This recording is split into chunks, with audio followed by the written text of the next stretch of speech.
Les mystères des relations toxiques, comment certains pervers narcissiques maintiennent des couples pendant des décennies. Sous l'œil du narcissique, comprendre la longévité des relations tumultueuses.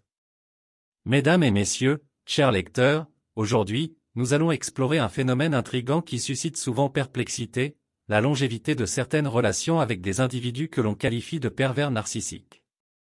Malgré les avertissements selon lesquels ils ne restent pas, ne réussissent pas dans les relations, et jonglent avec plusieurs partenaires, certains parviennent à maintenir des couples pendant 20 ans et plus. Plongeons ensemble dans les arcanes de ces unions apparemment paradoxales.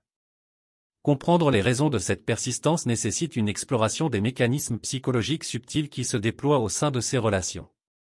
C'est un voyage au cœur des émotions, des manipulations et des dynamiques complexes qui peuvent échapper à la compréhension superficielle. Alors, pourquoi ces unions perdurent-elles malgré la réputation peu enviable des pervers narcissiques? 1. La façade charmante, imaginez une façade irrésistible, un charisme magnétique qui attire inévitablement. Les pervers narcissiques excellent souvent dans l'art de charmer. Leur capacité à présenter une image séduisante et à susciter des émotions positives chez leur partenaire peut créer un lien émotionnel profond. C'est comme si, en dépit des zones d'ombre, la lumière éclatante de cette façade captivante continuait de briller. 2. Le pouvoir de la manipulation émotionnelle. Ces partenaires adeptes de la manipulation émotionnelle possèdent un don particulier pour jouer sur les cordes sensibles de leurs compagnons. Ils comprennent les besoins émotionnels de l'autre et sont capables de les exploiter à leur avantage. Imaginez une personne qui semble connaître vos désirs les plus profonds et qui les utilise pour tisser une toile émotionnelle complexe. Par exemple, un pervers narcissique peut identifier les incertitudes de son partenaire et les exploiter subtilement pour maintenir un sentiment de dépendance.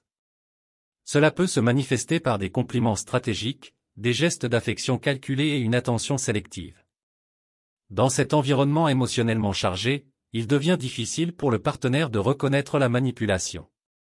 3. Le cycle de l'abus. Au cœur de nombreuses relations avec des pervers narcissiques, se trouve un cycle émotionnel vicieux. Tout commence par une phase d'idéalisation, où le partenaire est élevé au rang de perfection. Ensuite, survient la dévaluation, une période où les erreurs et les défauts du partenaire sont amplifiés.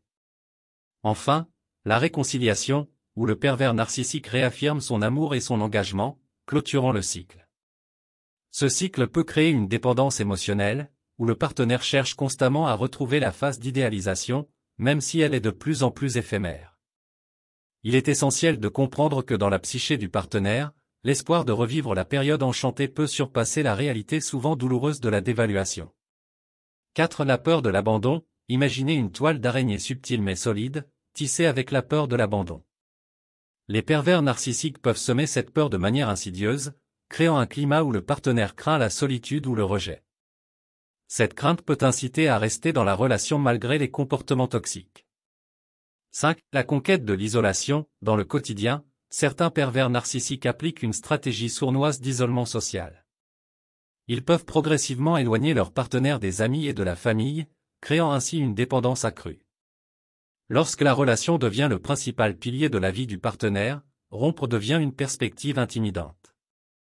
Imaginez une personne se retrouvant progressivement isolée de son réseau de soutien, dépendante uniquement de son partenaire toxique. C'est dans cet isolement que les pervers narcissiques peuvent exercer un contrôle plus étendu, rendant la séparation encore plus difficile.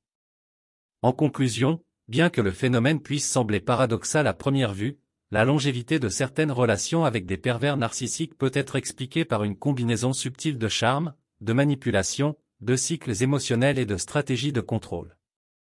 Il est impératif de comprendre que ces relations peuvent être profondément néfastes pour la santé mentale et émotionnelle. Il est essentiel pour toute personne se trouvant dans une telle situation de rechercher du soutien auprès de professionnels de la santé mentale, d'amis et de membres de la famille. Se libérer de l'emprise d'un pervers narcissique peut être un voyage difficile, mais il peut également marquer le début d'une vie plus épanouissante et authentique. Nous sommes arrivés à la fin de cette vidéo pratique. Nous espérons sincèrement que cette vidéo a été une source d'inspiration et de réflexion pour vous. Si cette vidéo pratique vous a été utile, nous vous invitons à la partager avec vos proches, vos amis et vos collègues.